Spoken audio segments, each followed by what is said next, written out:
A paz do Senhor, meus amados irmãos. Aqui quem fala é a irmã Thalia, diretamente de Maringá. Bom, hoje, no dia 3 de julho de 2020, estou gravando esse áudio para relatar uma revelação que o Senhor me deu. É uma revelação que iniciou em sonho, enquanto eu dormia, e terminou em visão, quando eu já estava acordada. Bom, primeiramente eu quero ler um versículo que se encontra no livro de Levítico, capítulo 26, versículo 1, que diz assim: Não fareis para vós ídolos, nem vos levantareis imagens de escultura, nem estátua, nem poreis figuras de pedra na vossa terra para inclinar-vos a ela, porque eu sou o Senhor vosso Deus. Bom, meus irmãos, nesta madrugada do dia 3 de julho, eu terminei a oração à meia-noite, juntamente com os irmãos do canal, e fui dormir, deitei para dormir. E nisso eu tive um sonho, e nesse sonho eu estava em uma casa, especificamente dentro da sala dessa casa, e eu olhei e vi muitas estátuas, imagens de escultura da Igreja Católica. E nisso, quando eu olhei assim, eu fiquei estranhando, tentando saber o porquê eu estava ali. E quando eu me deparei, eu vi no final daquela sala, uma estátua, uma imagem de escultura, especificamente com aparência de homem, vinha andando em minha direção e ele começava a crescer. Aquela estátua começava a crescer até que ficou do meu tamanho, 1,70 m. E quando ele vinha em minha direção e parava, e eu olhava para essa estátua e era a aparência de homem, uma aparência de homem, e tinha nas mãos carregando uma criança olhando para o rosto daquela estátua. E ao lado dessa estátua grande tinha uma estátua miniatura, uma imagem de escultura miniatura, que era igual, os dois eram igual, sendo que um era miniatura e o outro era grande e se movimentava. E quando parava de frente para mim, eu olhava nos olhos daquela imagem de escultura e eu dizia assim: é você, né, Satanás? O sangue de Jesus tem poder. O sangue de Jesus tem poder. E quando eu falei isso, eu olhava bem nos olhos daquela estátua e sabe essa bola preta que temos nos nossos olhos? Os olhos daquela estátua ia diminuindo, parecendo olho de cobra, ia diminuindo bastante. E todas as vezes que eu abria a boca para repreender, porque era um demônio aquela estátua. Os olhos ia diminuindo, ia se transfigurando e ficava bufando, soltando uma fumaça do nariz. E eu dizia: volte para as profundezas do inferno agora, porque é você, Satanás, é você.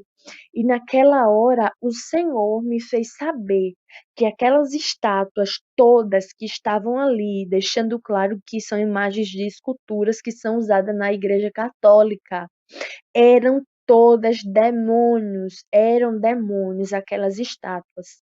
E aquela especificamente que estava ali, o Senhor falava para mim um nome, São Benedito. São Benedito é o nome da imagem que vinha em direção a mim. E eu ficava repreendendo, clamando o sangue de Jesus.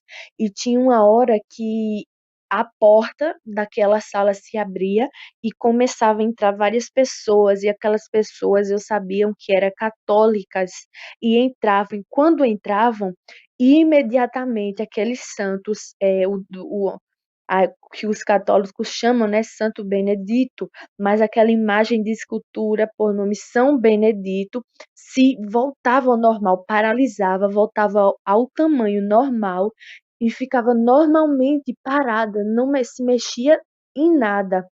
E aquelas pessoas entravam, se prostravam diante daquela imagem e começavam a adorar. E quando elas começavam a adorar a imagem do São Benedito, ele derramava uma lágrima de sangue. E aí, meus irmãos, que aquelas pessoas começavam a adorar mais e mais aquela imagem. E eu começava a dizer, gente, isso é demônio, gente. Não, isso não é santo nenhum, não. Isso é demônio. O Senhor me mostrou, é demônio, gente.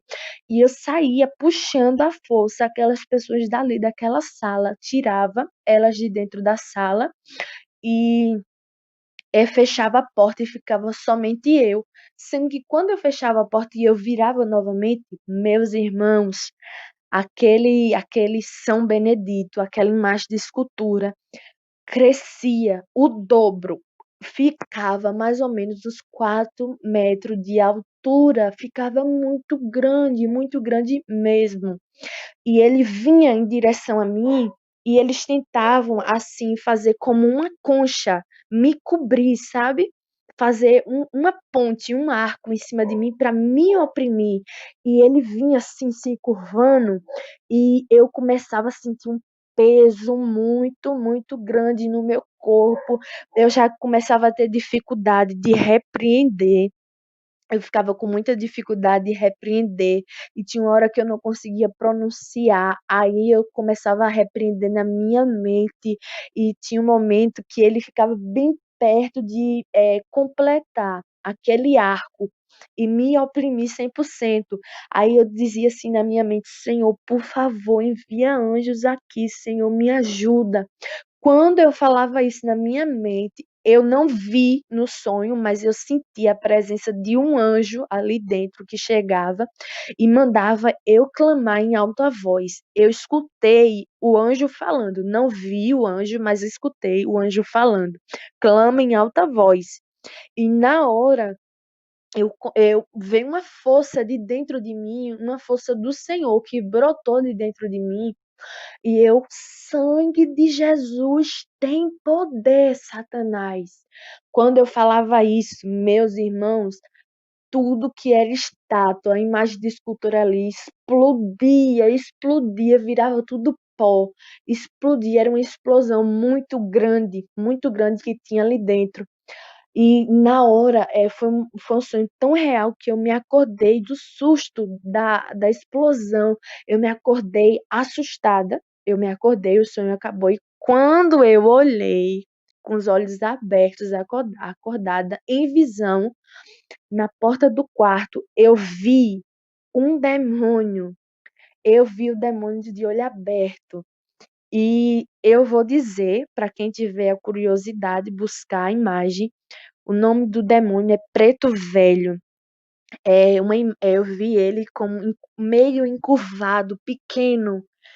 E na hora que eu vi, eu fiquei, meu Deus do céu, chegue aqui, Senhor. E esse demônio começava a ficar rodando, girando em círculo. Ele ficava girando muito rápido, muito rápido.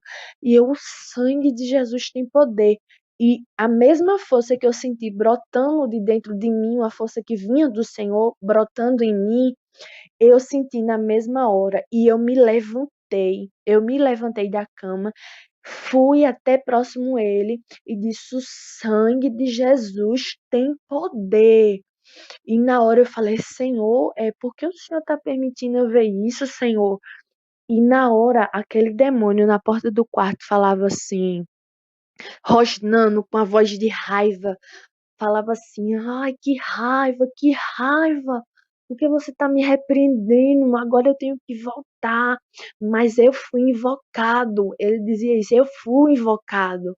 E quando ele falava isso, o Senhor me fazia saber que este demônio, a mesma imagem de escultura que eu vi no sonho, era a mesma estátua, o mesmo demônio que eu estava vendo de olho aberto aqui no quarto.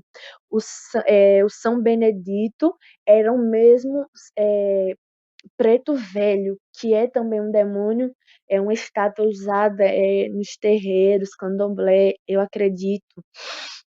E eu via e Deus me fazia saber que era mesmo, o mesmo demônio, só muda a aparência, meus irmãos. Então, essas estátuas que usam na Igreja Católica são as mesmas que usam nos terreiros de macumba. Só tem nome diferente, mas é o mesmo demônio que tem nas igrejas católicas de estátua, é o mesmo que tem nos terreiros, são o mesmo, só muda a forma. O Senhor me fazia saber isso. E ele falava assim para mim, ele dizia assim: eu fui invocado. E na hora que ele dizia isso, o Senhor também me fazia saber que ele foi invocado na época do São João. Na época do São João, dessas festas juninas, ele foi invocado aqui para a terra. E ele dizia assim: agora eu vou ter que voltar porque aquele homem está ordenando que eu volte. E na hora eu ficava: o sangue de Jesus tem poder, o sangue de Jesus tem poder, Satanás. Eu falava isso.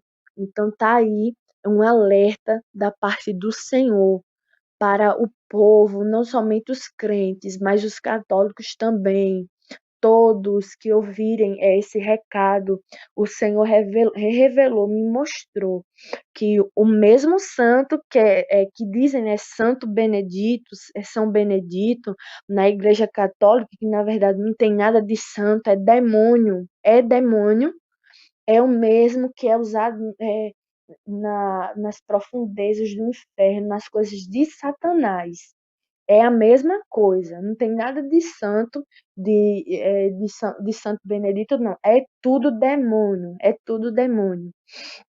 E eu me recordo agora que há um tempo atrás eu vi um testemunho. Eu ouvi um testemunho, não me recordo, não sei dizer o nome do testemunho, mas eu me recordo que essa pessoa relatava que havia demônios que se escondiam dentro das imagens de escultura. Esses demônios se escondiam dentro das imagens de escultura, porque há um oco, né? Há uma oquidão ali dentro de algumas imagens, e quando não há esse oco dentro das imagens, eles se escondem por trás da imagem de escultura. E veja bem que no sonho, quando Deus me mostrou, aquela imagem de escultura chorava lágrima de sangue. Era demônio operando aquele sinal, viu? Então vamos se atentar, ficar alertas quanto a isso. E eu vou ler uma palavra para encerrar no livro de Salmos, capítulo 115, a partir do versículo 4, que diz assim: os ídolos deles são prata e ouro, obras da mão do homem. Tem boca, mas não falam. Tem olhos, mas não veem. Tem ouvido, mas não ouvem. Nariz tem, mas não cheiram. Tem mãos, mas não apalpam. Tem pés, mas não andam. Nem som algum sai da sua garganta. Tornem-se semelhantes a eles os que os fazem e todos os que nele confiam.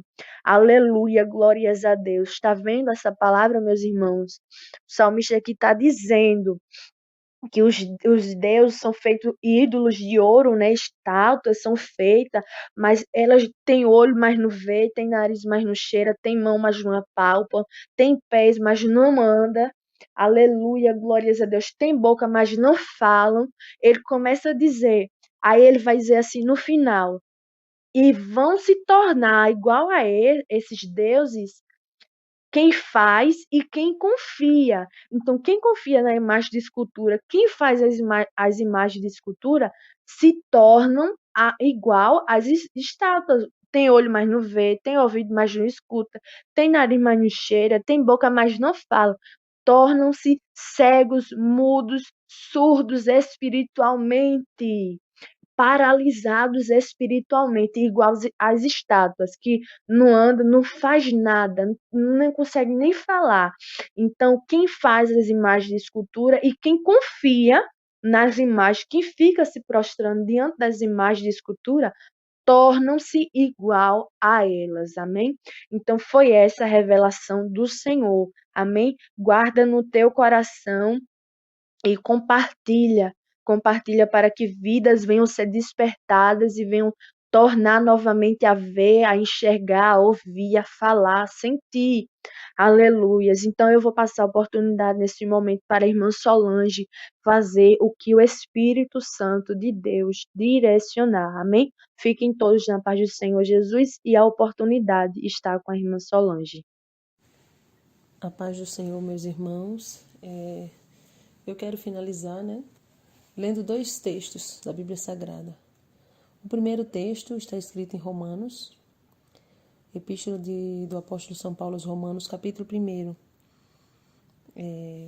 O capítulo 1 tem muita coisa interessante, mas eu quero ler a partir do versículo 22, que diz assim: Dizendo-se sábios, tornaram-se loucos, e mudaram a glória do Deus incorruptível em semelhança da imagem de homem corruptível, e de aves, e de quadrúpedes, e de répteis. Por isso, Deus também os entregou às concupiscências de seus corações, à imundícia, para desonrarem seus corpos entre si, porque mudaram a verdade de Deus em mentira, e honraram e serviram mais a criatura do que o Criador, que é bendito eternamente. Amém. Então, na sabedoria humana vem a loucura. A partir da sabedoria humana, não a de Deus, vem a loucura. E a Bíblia vai dizer que esse povo aqui, na qual Paulo escreve, eles transformaram, mudaram a glória de Deus em imagem de homens. E aí ele vai além, não somente em imagem de homens, mas até em animais. Vamos dizer assim, transferindo a glória que deveria ser dada a Deus, que é incorruptível, agora está sendo dada a homem, que é corruptível. E com isso eles mudaram a verdade de Deus, transformaram ela em mentira e passaram a honrar e a servir muito mais a criatura do que ao Criador. É interessante que muitos desses chamados santos, eles foram de fato homens de Deus no passado. Porém, o fato de ter sido homem de Deus não quer dizer que o povo deve idolatrar, deve fazer petições. Aí alguém pode dizer, não, irmã Solange, mas eu não idolatro. No momento que a pessoa faz petição à imagem e não diretamente a Deus, visto que a Bíblia diz que quando Jesus morreu na cruz do Calvário foi justamente para nos dar um acesso maior a Deus, quando o véu do templo se rasga, ali que ele dá o último suspiro. Se eu já não tenho um véu para impedir de eu entrar no Santo dos Santos, se o Deus rasgou isso para mim falar diretamente com ele, por que que agora eu vou colocar um véu? O ídolo torna-se um véu, porque ele torna-se um impedimento, uma barreira. Sabendo que no livro de 1 Coríntios, se você analisar, no capítulo 10, é ainda pior do que o bloqueio, do que o véu, do que a barreira. Por quê? Porque o próprio Paulo vai dizer, aleluia, louvado seja Deus, em 1 Coríntios, capítulo 10, no versículo, deixa eu ler aqui, versículo 19. Eu vou ler o 19 e o 20. Eu vou ler do 19 em diante, conforme o Espírito Santo determinar, porque eu vejo aqui que o texto tem mais coisas para a gente meditar. Mas que digo? Que o ídolo é alguma coisa? Ou que o sacrificado ao ídolo é alguma coisa? Antes digo que as coisas que os gentios sacrificam, as sacrificam para os demônios e não para Deus. E não quero que sejais participantes com os demônios. Não podeis beber o cálice do Senhor e o cálice dos demônios. Não podeis ser participante da mesa do Senhor e da mesa dos demônios. Ou irritaremos o Senhor. Somos nós, por acaso, mais fortes do que Ele? Todas as coisas me são lícitas, mas nem todas as coisas me convêm. Amém? Olha que interessante, Paulo está dizendo que quando alguém sacrifica um ídolo, na verdade o sacrifício dele não está indo para o ídolo, mas para um demônio que está se escondendo aí. Muito bem colocado, isso que a irmã Thalia falou. Demônios se escondem nas imagens e estão recebendo, inclusive, orações de pessoas que se prostram diante dessas imagens. Agora eu quero, com muito cuidado, falar algo aqui, porque somos todos irmãos. Até porque as pessoas católicas, eu vou citar as pessoas católicas de imediato, elas são denominadas cristãs, porque servem o mesmo Cristo, o mesmo Deus. Só que quando é modificada a palavra do Senhor, colocando impedimento entre o homem e Deus, isso aí torna-se heresia. E eu não digo isso, não tome isso como uma afronta. De repente você se deparou com esse testemunho, essa visão, você está ouvindo, E num primeiro momento você pode estar pensando, se sentindo afrontado ou afrontada. Não, não tenha como afronta, pois o objetivo aqui não é te afrontar. O objetivo é entregar o recado do Senhor, trazer à memória a palavra do Senhor, que aqui na palavra do Senhor vai dizer que quem sacrifica para os ídolos sacrifica para os demônios, 1 Coríntios capítulo 10, versículo 20. E, de fato, abrir teus olhos, porque a Bíblia Sagrada vai dizer: e conhecereis a verdade, e a verdade vos libertará. Então, veja como uma oportunidade que o Senhor está te dando para você conhecer a verdade, tá bom? E não somente católicos, mas espíritas, pessoas que sacrificam a qualquer ídolo. Você está se sacrificando a demônio. Eu sei que tem pessoas que sabem, mas tem outros que não sabem. Eu quero fazer um convite especial para você. No sul eu sei que é um pouco menos, vamos dizer, com o passar do tempo está ficando mais forte agora no sul, mas as festas juninas são as festas de meio de ano, São João, intitulada de São João, São Pedro, Santo Antônio. Essas festas são muito mais fortes, vamos dizer, na região nordeste do Brasil. E a gente sabe que são invocados demônios durante essas festas. As pessoas fazem petições para essas imagens, e na verdade estão fazendo para demônios, achando que estão fazendo petições para as imagens. Então aí o que Deus mostrou à sua serva é que são invocados demônios do inferno, um demônio chamado Preto Velho, e aí esse demônio tem ganhado força. Por isso eu quero fazer um convite especial a você, que alguma vez você já fez uma petição a uma imagem, na verdade é um demônio pensando que é uma imagem, né? Eu quero convidar você a professar Jesus, a fazer a petição diretamente para o Senhor. Ele é poderoso para ouvir tua oração, porque o véu do templo foi rasgado. Ele é poderoso para escrever teu nome no livro da vida e te garantir a salvação. Os servos do Senhor do passado, São Paulo, o apóstolo São Pedro, São João, cada um desses, a própria Maria, uma mulher que eu admiro demais, o José, que é um homem que eu admiro ele pelo seu caráter, todos eles fizeram valer a palavra do Senhor na sua vida e hoje se encontram no seio de Abraão, se encontram na presença do Senhor. Mas agora nós temos que fazer por nós. Jesus morreu por nós, não foi nenhum deles. Então é o momento de nós querermos estar onde eles estão. O que eles tinham que fazer já fizeram enquanto estavam na terra. Agora é o momento de nós fazermos, amém? Não tenha isso como uma afronta, porque a ideia não é essa, mas eu quero convidar você a conhecer Jesus, a receber Jesus como teu Salvador, porque não foi à toa que você está ouvindo isso, não é à toa. Foi o próprio Deus que encaminhou isso para você ouvir, você ter conhecimento da verdade, do que está oculto por trás de muitas coisas, que muitas das vezes tem uma aparência de bom, uma roupagem aparentemente boa, mas na verdade não é. Causa danos para a nossa vida espiritual, amém? Eu convido você para receber Jesus como teu Salvador neste momento. Eu convido você, aleluia, para entregar a tua vida nas mãos do Senhor, se arrependendo dos teus pecados. Pecados de idolatria e de todos os outros, amém? Eu vou orar pela tua vida. Pai querido e santo, eu quero entregar em tuas mãos a vida de cada pessoa que está se prostrando diante do Senhor. Cada pessoa que está se inclinando agora, arrependendo-se dos seus pecados e muitas das vezes dos pecados de idolatria que cometeu. Essa pessoa está agora, meu Pai, renunciando. Essa pessoa está agora se prostrando diante de Ti. Escreve o nome dele, o nome dela no livro da vida, Pai querido, e sustenta ele em Tuas mãos a partir de agora. Cuida e guia, assim, meu Pai, como uma bússola. Vai guiando, meu Pai. Assim, Senhor da glória, como um leme, como diz a palavra do Senhor, vai guiando. Em nome do Senhor e Salvador Jesus Cristo, que a partir de hoje o Senhor tome o total controle da vida desse irmão, dessa irmã, em nome do Senhor e Salvador Jesus Cristo. Liberta ele, liberta ela. Dá vitória, abre o entendimento, meu Pai, para as coisas celestiais a partir de hoje, através do teu Santo Espírito, em nome do Senhor e Salvador Jesus Cristo. Amém? Receba força, receba ânimo, procure um lugar para você congregar que tenha sinceridade com Deus e santificação. Que Deus abençoe sua vida. Quem se despede, sua irmã em Cristo, Solange Souza, e até a próxima, quando o Espírito Santo de Deus assim nos permitir. Fiquem todos na paz do Senhor Jesus Cristo.